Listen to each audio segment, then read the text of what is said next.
El Centro Cristiano Puerta del Cielo presenta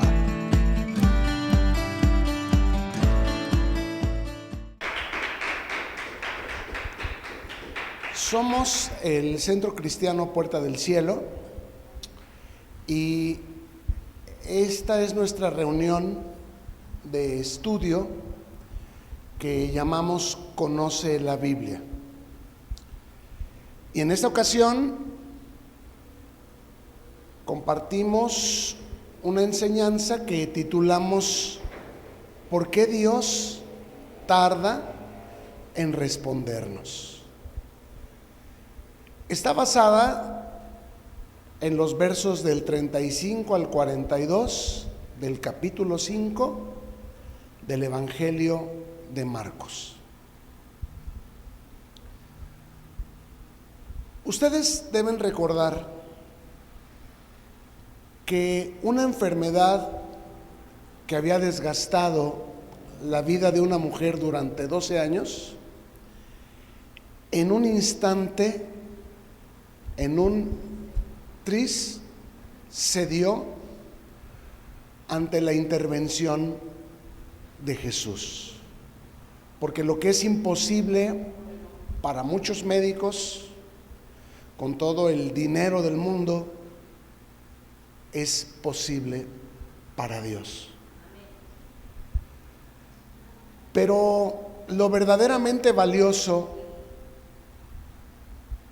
no fue tanto que la mujer a partir de entonces ceremonialmente ya no estaba impura, cuál era la condición que su enfermedad le causaba, sino que oficialmente el Señor Jesús la declaró salva. El punto es que justo cuando Jesús se dirigía, se deben acordar ustedes, a la casa de Jairo, a donde Jairo le había rogado de rodillas, menospreciando su posición como principal en la sinagoga y su reputación, jugándose el puesto, que por favor viniera con él a su casa y que impusiera sus manos sobre su hija que estaba gravemente enferma y a punto de morir. Pero cuando Jesús iba hacia la casa de Jairo, ocurrió el incidente que la mujer que padecía flujo de sangre tocó el manto del Señor. ¿Se acuerdan? Y Jesús preguntó: ¿quién tocó mis vestidos? Y los discípulos porfiaron con él, discutieron con él,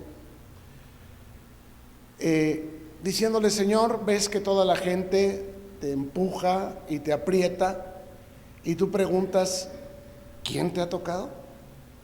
El punto es, ¿acaso Jesús, que es Dios omnisciente, no sabía quién lo había tocado? ¿O lo que quería era corregir la teología de aquella mujer? Aquella mujer tenía una creencia, una teología: si tan solo tocare el borde de su manto, seré salva. Y Jesús detiene toda esta procesión y no se mueve hasta que la mujer confiesa que fue ella quien tocó el borde de su manto.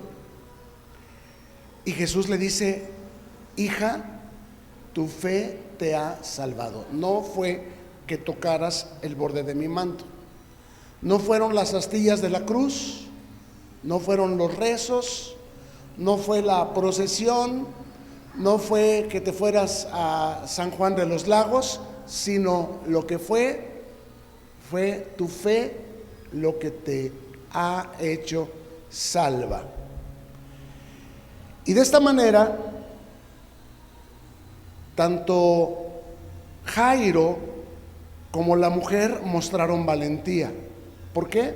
Porque públicamente Jairo siendo principal de la sinagoga, reconoció a Jesús como el único capaz de salvar a su hija. Y de la misma manera, la mujer fue valiente, o Jesús la hizo valiente, para poderla hacer salva. El reino de los cielos, entonces, ¿de quiénes es? De los valientes. A los discípulos les parece absurda la actitud de Jesús y le reconvienen: maestro, ¿qué te pasa? ¿Por qué haces esa pregunta? ¿Qué no ves el gentío? ¿Qué no ves cuánta gente te empuja y te aprieta? ¿Y cómo preguntas que quién te ha tocado? En Marcos 5, versos del 32 al 34, tenemos la escena. Dice así: Pero él miraba alrededor para ver quién había hecho esto. Entonces la mujer, temiendo y temblando, sabiendo lo que en ella había sido hecho, vino y se postró delante de él y le dijo toda la verdad. Y él le dijo: hija, tu fe te ha hecho salva, ve en paz y queda sana de tu azote.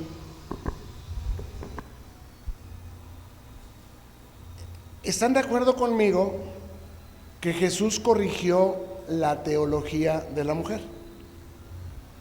Hija, tu fe te ha hecho salva. Ella había pensado que si tan solo tocara el borde del manto del Señor, sería salva, pero Jesús le aclaró que lo que la salvó fue su fe. La sanación que recibió es una bendición secundaria, de esas que vienen, nos persiguen y nos alcanzan. No es lo que nosotros debemos predicar, sanación, sino lo que nosotros debemos invitar es a arrepentirse a las personas, porque si mueren en sus pecados, no irán con el Señor. Jesús vino a salvar del infierno a las personas para hacernos hijos de Dios. Entonces, mientras las personas estén en su pecado, están en peligro de que si mueren, irán al infierno. Y obviamente la sanación, la prosperidad, la restauración familiar son bendiciones deseables, pero no indispensables. No podemos condicionar nuestro discipulado, nuestro seguir a Cristo, nuestro servirle, nuestro congregarnos, nuestra ayuda, nuestro dar, a que Dios nos dé alguna bendición. Porque nada tendríamos si no nos hubiera sido dado primeramente por Él.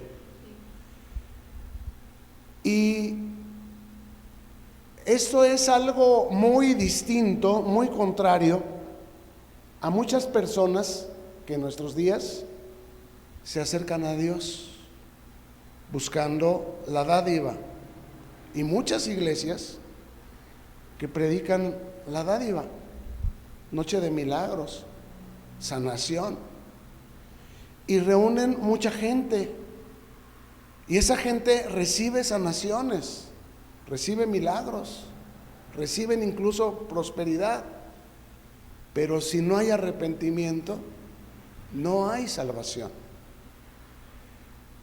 Me atrevo a decir que a eso se refería Pablo cuando dice que hay congregaciones a las que Dios les envía un poder engañoso para que los que no recibieron el amor a la verdad se pierdan siguiendo ese poder engañoso, porque no quieren arrepentirse de sus pecados. Sí quieren servir, sí quieren dar, sí quieren congregarse, sí quieren alabar, pero no quieren crecer en todo en Cristo. Y la prueba de ello es que muchos no terminamos por estudiar nuestra Biblia, por conocerla, por traerla. No sabemos dónde está, dónde dice ¿Qué dice? ¿De qué se trata el libro de Habacuc? ¿De qué se trata el libro de Nahum? ¿De qué se trata el libro de Daniel? Y así pudiéramos mencionar muchos libros. Y esto lo único que indica es que tenemos una fe que necesita correcciones en la teología. Tenemos muchos errores, como el que la mujer que decía, si tan solo tocare el borde del manto del Señor seré salva. Y Jesús le dice, no, no es como tú crees, es tu fe lo que te ha salvado. Es así como lo dice tal libro, en tal capítulo, en tal versículo. La cualidad es característica de los que son llamados por Dios para salvación, los que han sido escogidos en Cristo antes de la fundación del mundo. ¿Cuál cualidad? La fe, el discipulado, el darle tiempo a la oración y al estudio de la palabra, a repasarla, a tomar notas, a memorizar, porque la palabra es la espada del Espíritu. Y no vamos a poder derrotar a Satanás sin usar la espada del Espíritu. Escrito está. Pero esta cualidad es exclusiva de los que Dios predestinó antes de la fundación del mundo. Y si tú eres de ellos, pues tú tienes que ponerte las pilas. Tienes que echarle ganitas a el crecer en todo, en aquel que es la cabeza, el cual es Cristo. Esta historia de la mujer y de Jairo es muy hermosa, pero no perdamos de vista la angustia de Jairo, que es con lo que estamos continuando esta noche. Jairo, un principal de la sinagoga, quien prácticamente había renunciado a su posición en la sinagoga y a su reputación. Seguro, después de haberse postrado ante Jesús y de haberlo invitado a su casa, él ya no tenía ese cargo. Pero él amaba más a su hija que su posición y su reputación, y él vio que Jesús era la única solución posible para su hija. Y le había incluso rogado de rodillas, y los judíos ante quién se postran únicamente, ante Dios. O sea, lo reconoció como Señor y como Dios, rogándole que por favor viniera con él a su casa y pusiera sus manos sobre su hija para que su hija fuera salva y viviera. Y dice el verso 35: Mientras él aún hablaba, vinieron de casa del principal de la sinagoga diciendo: Tu hija ha muerto, ¿para qué molestas más al maestro? Precisamente este pasaje nos muestra a Jesús como el único capaz de sacar adelante las causas más imposibles, más perdidas.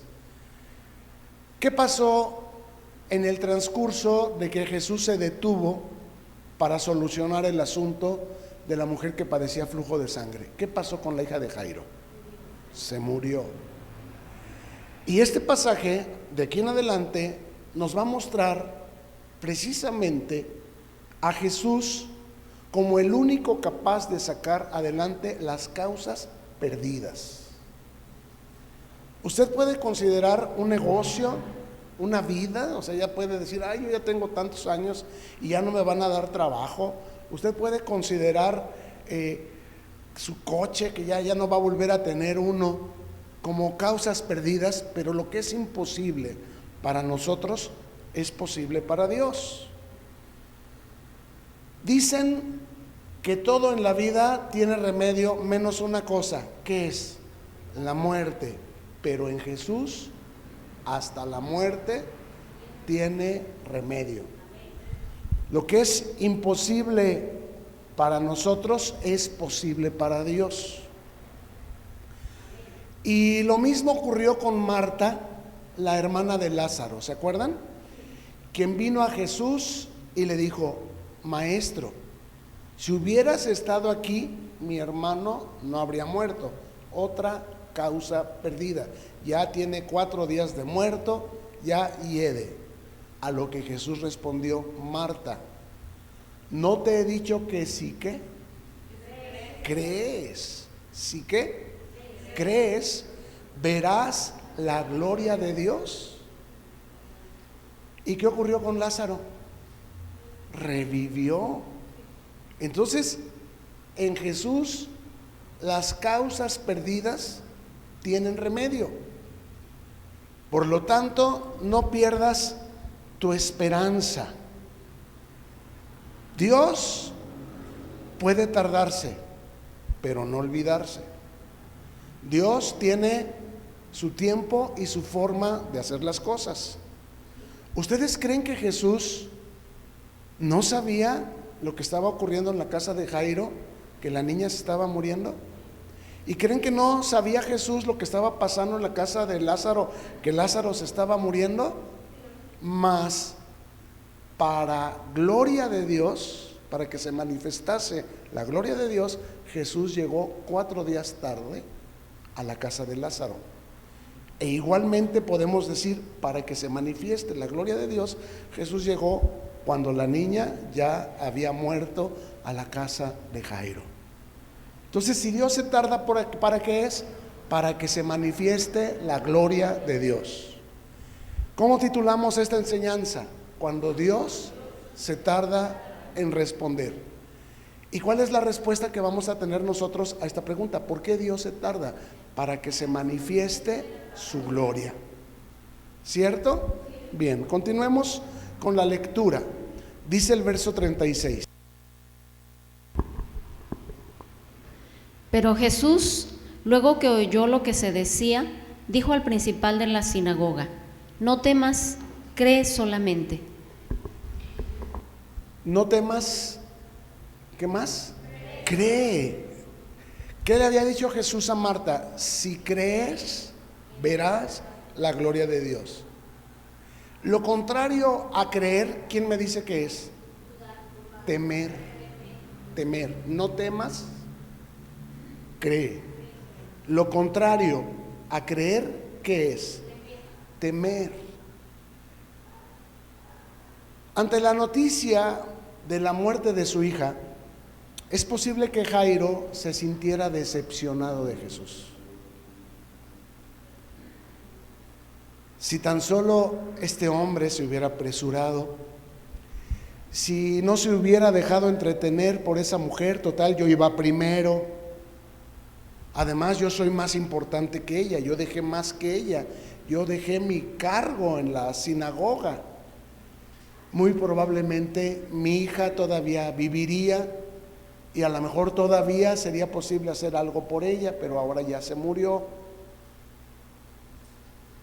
Y mi pregunta es, ¿acaso Jesús no vio quién era Jairo? Lo que le costó acercarse a Jesús pidiendo ayuda. ¿Acaso Dios no es galardonador de los que le buscan? Sí. Y ahora, muerta su hija, Jesús todavía le pide que siga creyendo. Es que esto es algo que puede ser excesivo para un hombre que está sufriendo lo que está sufriendo Jairo. ¿Qué le pide Jesús al que ve su causa perdida? ¿Qué le pide? Sigue creyendo. No empieces a renegar, no despotriques contra Dios, no te enojes con Dios, porque si con Dios es difícil, sin Dios es imposible. Nosotros siempre tenemos prisa. Sentimos que las oportunidades caducan y que si no las aprovechamos, se van a ir y no van a volver. Sentimos que el tiempo es vida. Para Jairo, ahora es demasiado tarde. Pero oiga lo que voy a decir. Pero para Jesús, las cosas estaban ocurriendo a su debido orden y tiempo. Dios tiene el control de todas las cosas. Si Jairo hubiera pretendido que Jesús actuara de acuerdo con su percepción del tiempo, su corazón se habría llenado de confusión, de incredulidad y de temor. Y eso es algo que no debemos permitir que nos ocurra, que el tiempo nos haga entrar en temor. Como Dios se tarda, yo ya me desanimé, yo pienso que Dios no me lo va a dar, que no está en su voluntad. Si sentimos que Dios se tarda, no significa que no nos haya escuchado, mucho menos que algo hicimos mal y que por ese algo mal que hicimos, ahora Dios se desistió de darnos lo que nos había prometido o lo que le habíamos pedido. Dios no es hombre para mentir, ni hijo de hombre para arrepentirse. Y esa es la razón por la que vemos que a muchos que se cansan y se van, cuando se fueron, les llegan las cosas que pidieron y dicen, me va mejor ahora que me fui de la iglesia que cuando estaba en la iglesia. No, las cosas vienen en el tiempo de Dios y no tienen nada que ver con nuestro accionar, vienen solamente porque Dios es bueno.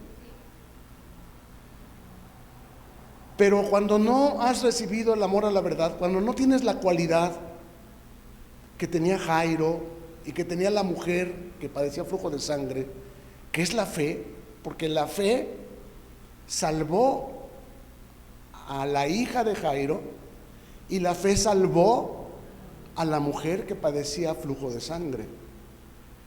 Cuando no tenemos esta capacidad de confiar en Dios, esperanza contra esperanza, porque ustedes se deben acordar de Abraham, el padre de la fe, que estando ya casi como un muerto de tan viejo, no estimó a Dios como incapaz de cumplir la promesa que le había hecho, que en Sara, su mujer que había sido estéril toda su vida, y ahora él ya tan viejo, casi como un muerto, Dios le llamaría descendencia.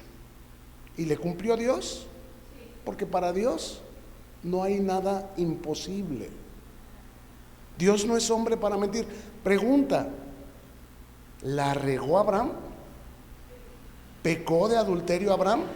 Sí, y a pesar de ello, ¿Dios cumplió su promesa? ¿Cuándo? Cuando Abraham hizo lo correcto, amén. Cuando fue el tiempo de Dios, porque la salvación no es por obras, es por gracia, por medio de la fe. Y si es por gracia, no es por salario, no es por algo que tú hagas y que devengue un salario, un mérito. No, nosotros somos buenos porque somos hijos de Dios, no para que Dios nos bendiga. Porque somos hijos de Dios, somos nuevas criaturas.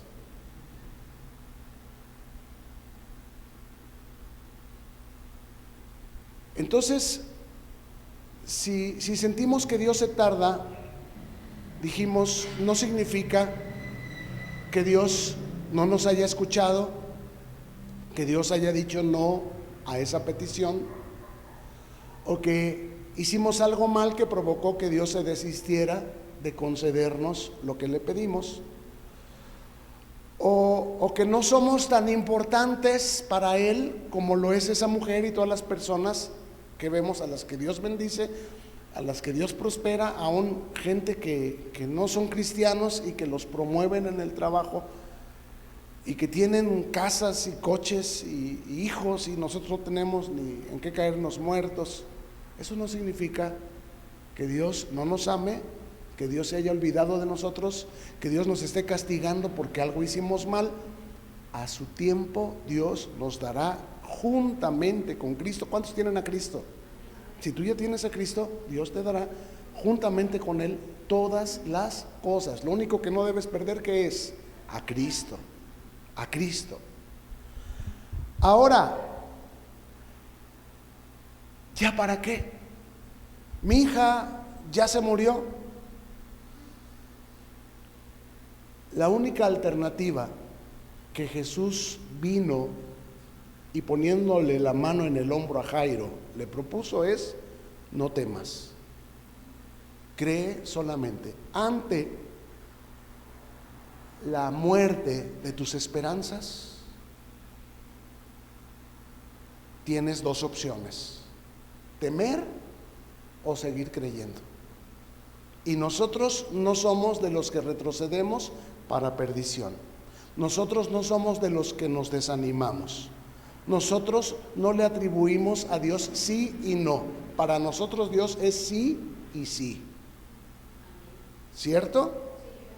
Entonces, viene Jesús, le pone la mano en el hombro a Jairo y le dice: no temas, cree solamente.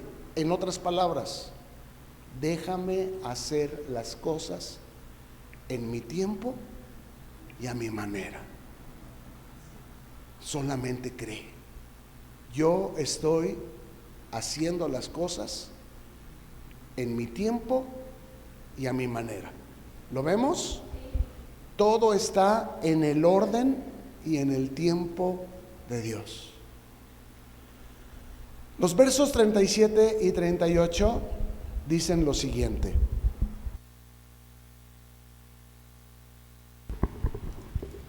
Y no permitió que le siguiese nadie, sino Pedro, Jacobo y Juan, hermano de Jacobo. Y vino a casa del principal de la sinagoga, y vio el alboroto y a los que lloraban y lamentaban mucho. Los que lloraban y lamentaban mucho eran lloronas, mujeres que se contrataban para hacer ese trabajo en los sepelios. Y como Jairo era un hombre prominente, muy rico, pues seguramente había dinero para contratar a muchas de esas lloronas que causaban gran alboroto, lloraban y lamentaban mucho, pero eran pagadas. Y como Jairo, les digo, era de una condición prominente, pues había un gentío en esa ocasión en su casa. Versos 39 y 40. Y entrando les dijo: ¿por qué alborotan y lloran? La niña no está muerta, sino duerme. Y se burlaban de él. Mas él, echando fuera a todos, tomó al padre y a la madre de la niña y a los que estaban con él, y entró donde estaba la niña. Es interesante lo que ocurre con las personas pagadas, que de hacer alboroto, llorar y lamentarse mucho, pasaron a la burla. Cuando Jesús declara que la niña está dormida, esa gente se comenzaron a burlar de él. ¿Por qué? Porque estaba bien muerta. Ellos la vieron. Mas él, echando fuera a todos, tomó al padre y a la madre de la niña y a los que estaban con él. Aquí es de destacar la cualidad. Tal vez hasta pudimos titular de esta manera esta enseñanza: la cualidad de los que se salvan. porque a pesar de las burlas, a pesar de la muerte de su hija, Jairo sigue confiando y obedeciendo a Jesús, siendo un principal totalmente sometido. Y dice el verso 41: y tomando la mano de la niña le dijo, Talita cumi, que traducido es, niña, a ti te digo, levántate. ¿Cómo le dijo a la niña? Talita cumi, que traducido es, niña, levántate. Pero ¿cómo le suena la palabra talita? Como una palabra tierna, una palabra de cariño, decirle preciosa, bonita, pequeña. A ti te digo, levántate. Es impresionante la ternura del Señor en las circunstancias más adversas. Y esto sin tomar en cuenta que tomó de la mano el cadáver, lo cual declaraba ceremonialmente impuro a Jesús. Tal y como ocurrió con el endemoniado gadareno, tal y como ocurrió con el leproso, que Jesús les permitió acercarse y los tocó. Y esto causó gran espanto, gran alarma en los escribas, en los sacerdotes, en los fariseos, porque era algo que desafiaba completamente su cosmovisión, su teología, su religiosidad.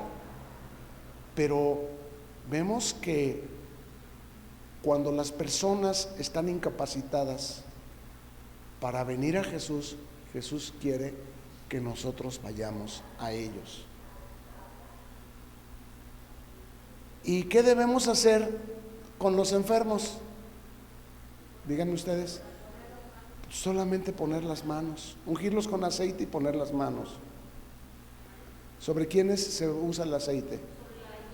Los hermanos de la iglesia que estén enfermos y que llamen a los ancianos de la iglesia. Pero los que no son hermanos, les debemos poner las manos. Es decir, somos el cuerpo de Cristo.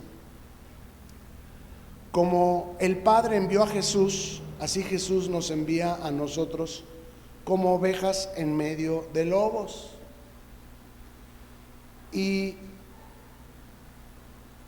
mucha gente se espantará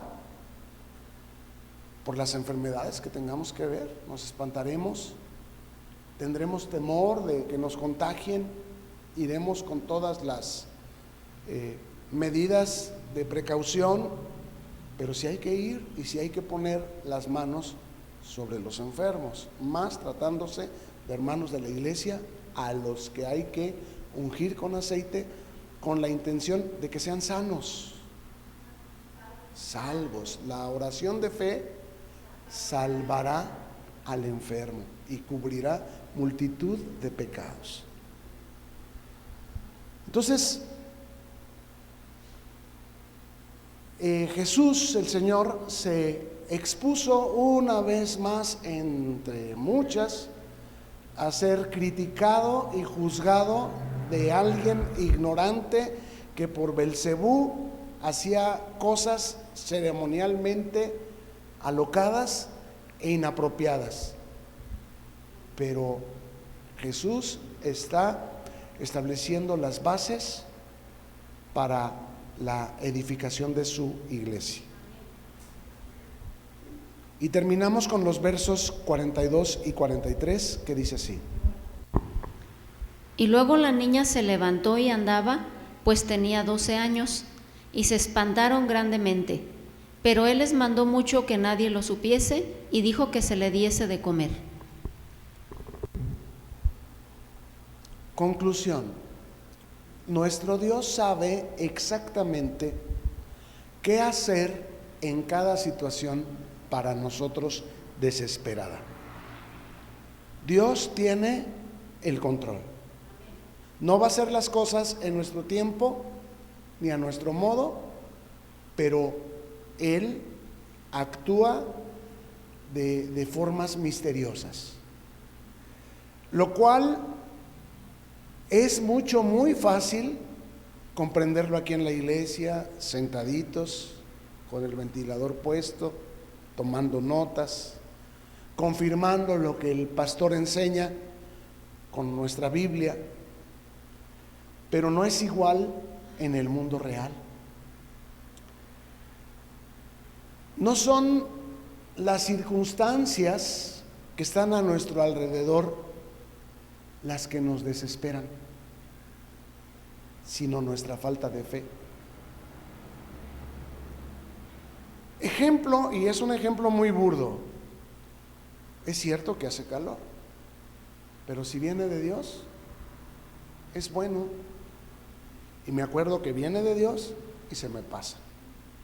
Me acuerdo que Dios tiene el control y me quedo calladito, porque calladito me veo más bonito que si me quejo y ganamos algo con el lamento de, ay, qué calor, ya se quitó, amén.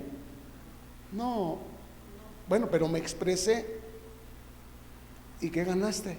Me desahogué. ¿Y qué ganaste? Ya se quitó el calor. O sea, no es que se quite o que no se quite, es que aprendamos a estar contentos en lo mucho, en lo poco, en lo próspero, en lo adverso. Si pasa el camión, qué bueno, y si no, qué bueno. Si tengo que caminar, qué bueno, y si tengo coche, qué bueno. En toda circunstancia debemos reconocer que no son las circunstancias. Hay los que teniendo coche se desesperan. Entonces, ¿qué es lo que nos desespera? ¿Las circunstancias o la fe? La falta de fe, ¿cierto?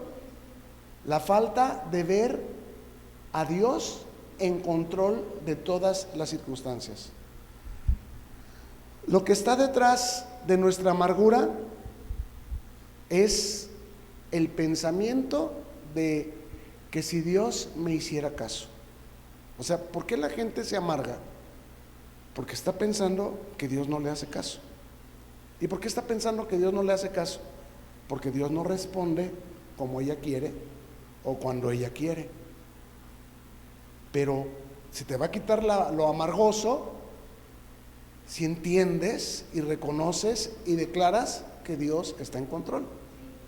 A veces decimos, si Dios quiere, pero es un cliché, porque cuando las cosas no salen como nosotros, ya no decimos si Dios quiere, sino decimos ¿dónde está Dios? ¿Por qué se tarda en responder? Y sentimos que hay cosas que tenemos que hacer cuando Jesús dice, no metas temor en tu corazón, cree solamente, no comiences a ver las circunstancias. ¿Cuándo es cuando Pedro comenzó a naufragar estando caminando sobre el agua? ¿Cuándo? Cuando vio, cuando puso sus sentidos en lo alto que estaban las olas y lo fuerte que estaba el viento, entonces comenzó a naufragar. Entonces no veas las circunstancias, ve al Señor sobre todas las circunstancias y no naufragarás. ¿Qué hubiera pasado si la mujer con flujo de sangre, al recibir su sanación, se hubiera escabullido entre la multitud? Bueno, gracias infinitas Dios por mi salud, aquí te dejo, aquí nos vemos y bye. Y Jesús preguntando, ¿quién me tocó? Y la mujer huyó. ¿Qué hubiera pasado? ¿Pero Jesús la dejó ir? No. la ayudó a confesar públicamente su fe. ¿Qué espera Dios contigo en el ejemplo del calor? Que confieses públicamente tu fe. Caerán 1000 a tu lado y 10,000 a tu diestra. Los demás sentirán que están achicharrándose en el infierno, pero a ti con sus plumas te cubrirá y bajo sus alas estarás seguro. Morarás bajo la sombra del Omnipotente. Una calabacera te dará cobijo. ¿Me explico? Quita la amargura, quita la queja, quita el enojo, quita la desesperación, quita la ansiedad, quita el temor y ve a Dios sobre todas las circunstancias. Lo mismo ocurre con Jairo. Jairo, pues le dijeron, tu hija está muerta. Pero Jairo siguió confiando y obedeciendo al Señor. Y aunque se burlaban del propio Señor, Jairo siguió confiando y obedeciendo. Pablo pudo pensar que sin ese aguijón en su carne, serviría mucho mejor al propósito de Dios, a la obra de Dios.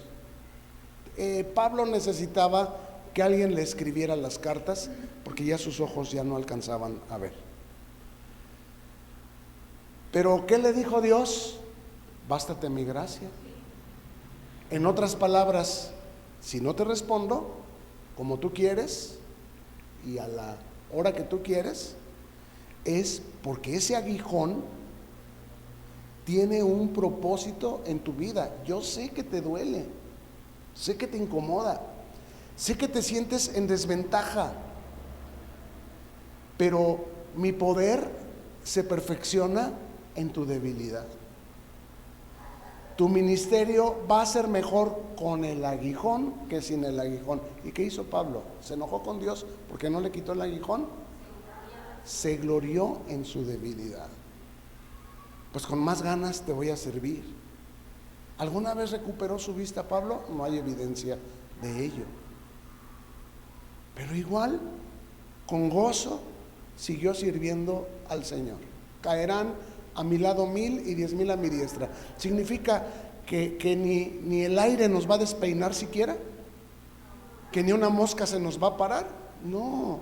Caerán a mi lado 1000 y 10,000 a mi diestra. Pueden pasar muchas cosas en mi vida, pero yo voy a mantener mi paz, mi gozo y mi confianza en el Señor. Él es mi amparo y mi fortaleza. Él es mi ciudad amurallada. Él es mi refugio. Él es mi torre fuerte. ¿Cómo creen ustedes que Jesús soportó la cruz si exclamó Elí, Elí, lama sabactani? Que significa Dios mío, ¿por qué me has desamparado? Porque Dios le dio la gracia, la fuerza para soportarlo. ¿Fue un show de Jesús que Dios lo abandonó o fue una verdad? Pero Dios lo dotó con la gracia para soportarlo. Porque así el pacto eterno había sido acordado entre las tres personas de la divinidad. Que el Hijo padeciera y muriera cargando sobre sus hombros el pecado del mundo, para que todo aquel que en Él creyera, con su pobreza, habiéndose hecho hombre, fuera enriquecido, fuera llamado hijo de Dios por la fe. Jesús se empobreció haciéndose hombre y nos enriqueció haciéndonos hijos de Dios. Porque mi poder se perfecciona en tu debilidad. Yo he mandado ese aguijón para que tú manifiestes mi gracia sobre ti, delante de todos los que te rodean.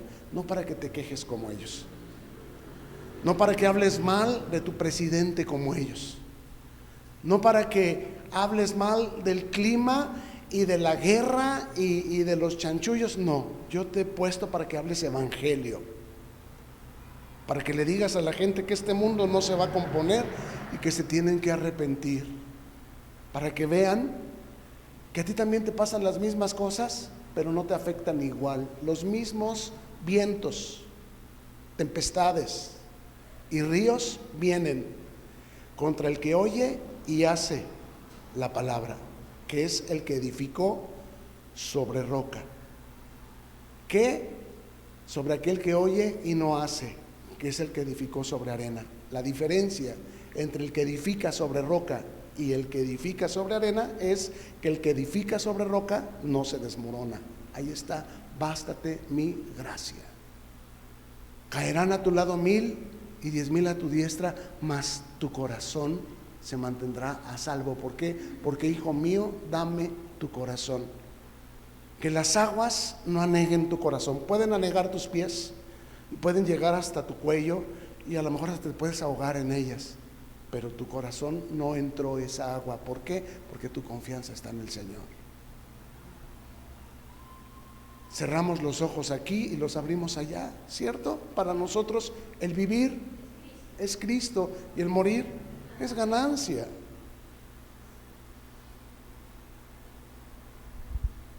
En ambos casos, Jairo y la mujer que padecía flujo de sangre, había un problema ceremonial intermedio.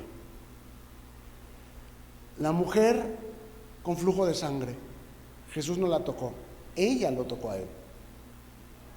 Jesús permitió siquiera que alguien se diera cuenta que una mujer impura había tocado a un rabino y que lo que merecía era que la mataran a pedradas. ¿Alguien se dio cuenta de eso? No. ¿Por qué? Porque con sus plumas nos cubrirá.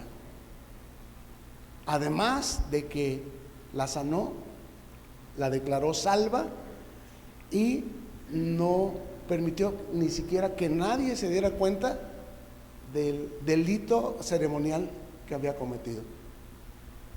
Y ahora viene y toca el cadáver de la niña. ¿Quién es el que queda expuesto a quedar ceremonialmente impuro? Jesús. ¿Quién se dio cuenta? Nadie. ¿Por qué? Porque con sus plumas nos cubre. Entonces, si Dios ya resolvió el mayor de nuestros problemas, quiero que ustedes me digan cuál es el mayor de nuestros problemas. El pecado. Porque si morimos en nuestro pecado, al infierno. Pero ¿qué hizo Jesús con nuestros pecados? Los cargó sobre sus hombros para que sigamos pecando. ¿Y por qué pecamos? Porque perdemos de vista que el Señor tiene el control. Por eso nos desesperamos, por eso caemos en tentación, por eso nos precipitamos. Pero hoy aprendimos a no temer, sino a creer y a ver a Dios sobre todas las circunstancias. Si Dios ya resolvió el mayor de nuestros problemas, que es el pecado, no podemos confiar en que juntamente con Cristo Dios nos dará todas las cosas. ¿Qué pasó con la samaritana? ¿No le dio el Señor restauración de una vida digna? Juntamente con Cristo Dios nos da todas las cosas. Solamente tenemos que confiar. No desesperarnos, no quejarnos, no lamentar. Tal vez Dios no nos dé las cosas en nuestro tiempo o en la forma en la que nosotros quisiéramos, pero les voy a decir algo, nos las va a dar de una manera más gloriosa. Si no es en este tiempo, será en el tiempo venidero, en su reino. Habrá muchos que se nos vayan cieguitos, con diabetes, sin piernas, sin brazos, viejitos. Pero cuando los volvamos a ver, van a estar perfectos, con cuerpos glorificados, jamás enfermables, jamás moribles, transformados a imagen del cuerpo resucitado de Jesús. ¿Dónde está, muerte, tu aguijón? y donde sepulcro tu victoria. Sorbida fue la muerte en victoria por la resurrección de Cristo. Entonces, si no tenemos algo aquí, lo tendremos allá, y mejor, para no perderlo nunca más. La revivificación de Lázaro, pues fue para volver a morir. Pero la resurrección, por eso yo no uso la palabra resurrección de Lázaro, creo que es revivificación, porque la resurrección es una puerta que nadie cierra. Vamos a estar sobre nuestros pies y vamos a hacer oración. Gracias por llegar al final de este video. Oramos que te sea de provecho y que lo puedas compartir con quienes tú sabes que les bendecirá también. Suscríbete y no te olvides de darle like. Hasta la próxima y mientras tanto, que Dios te bendiga.